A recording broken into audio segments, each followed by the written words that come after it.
نعرف ايه المعايير او المقومات اللي محمد ابو تريكه هينزل يدي فيها صوته لعضو مجلس الشعب هيمثل مصر. قول لنا كده 1 2 3 4 معايير او مقومات. انا اصلا اكون صريح برضه عشان ايه الناس تبقى اجابتي ما تبقاش دبلوماسيه. انا اميل للتيار الاسلامي. التيار الاسلامي سواء بقى اخوان سواء سلفيين سواء ليه؟ بس عشان ابقى ده فهمي للاسلام. الاسلام منهج حياه. يا عم جرب منهج الحياه. ما تجرب، انت هتخسر ايه؟ انا عاوزك تبقى حر، ما تبقى حر. عاوزك يبقى في حق، ما انا هسعى لك للحق. الاسلام احنا بس المشكله اللي عندنا الناس ما عندهاش ثقه في من يطبق الاسلام. هي دي النقطه الحلقه. لما تيجي تحكم على الاسلام كمنهج ما تحكمش من خلال الافراد، احكم من خلال المنهج. ممكن اللي يطبقه صح، وممكن اللي يطبقه باسلوب تاني. والناس برضو خايفه ان يقول لك الشريعه. طب ما انا كنت كل ما اقرا سوره الاعراف الف لام ميم صاد كتاب انزل اليك فلا يكن في صدرك حرج منه. ده بيخاطب مين؟ ده بيخاطب النبي صلى الله عليه وسلم. بيقول له ما يبقاش عندك حرج من كتاب ربنا وشرع ربنا ومنهج ربنا. بس مين اللي هيطبقه ويطبقه ازاي؟ وفي نفس الوقت انت هتيجي تحاسبني على اقامه الحدود، بس الاول وفر لي الحاجات اللي ما تخلينيش وادي ما تخلينيش اسرق مثلا، ما تخلينيش اعمل كذا، ما تخلينيش اعمل كذا. وفر لي الامور دي الاول وبعد كده حاسبني.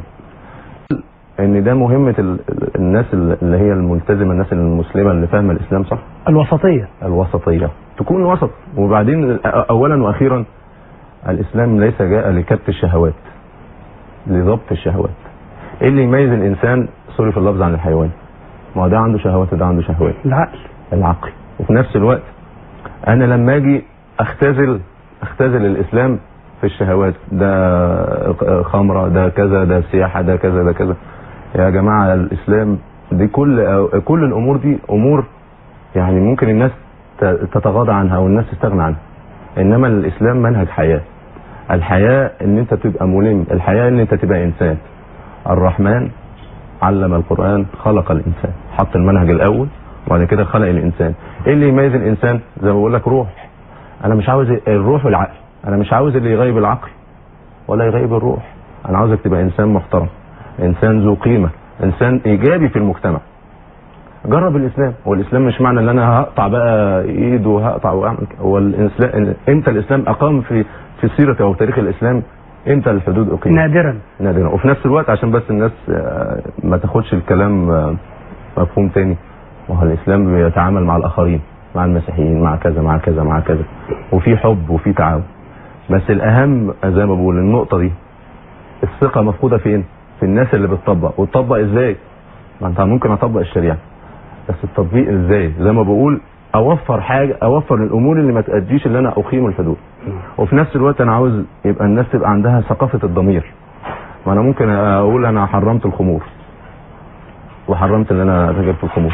ما ممكن حد يجيب لي خمور ويقعد في ركن من الاركان او في بيته ويشرب. انا مش عايز كده. انا عاوز ثقافه الضمير تبقى موجوده، لان انت اولا واخيرا بتراعي ربنا سبحانه وتعالى. يعني اللي انا استشفيته من كلامك يا كابتن محمد ان النظام في مصر يحتاج الى ناس عندهم امانه، عندهم كفاءه، عندهم اعتدال، وعندهم وسطيه، وعندهم خبره وعندهم كفاءه. وايضا انت بتقول انا المرجعيه بتاعتي انا مرجعيه اسلاميه، وده انا احييك على كده. ان دايما الناس لازم يبقى الانسان يبقى واضح مع الناس، والناس دايما تحب ان الانسان يكون واضح معاها. لكن عايز اقول لك حاجه يا كابتن ابو تريكه، انت وضحت حاجات كتير جدا، الشبهات اللي هي كانت بتقع على كثير من الاسلاميين في الفتره اللي فاتت. انت قلت ان ادوهم المحك وادوهم التجربه وفي الاخر حاسبوهم. الكلام ده مهم جدا، ولكن احب ان انا اطلع تقرير برضه هيسعدك، وتقرير مهم جدا نشوف حب الناس لابو تريكه عامل ازاي.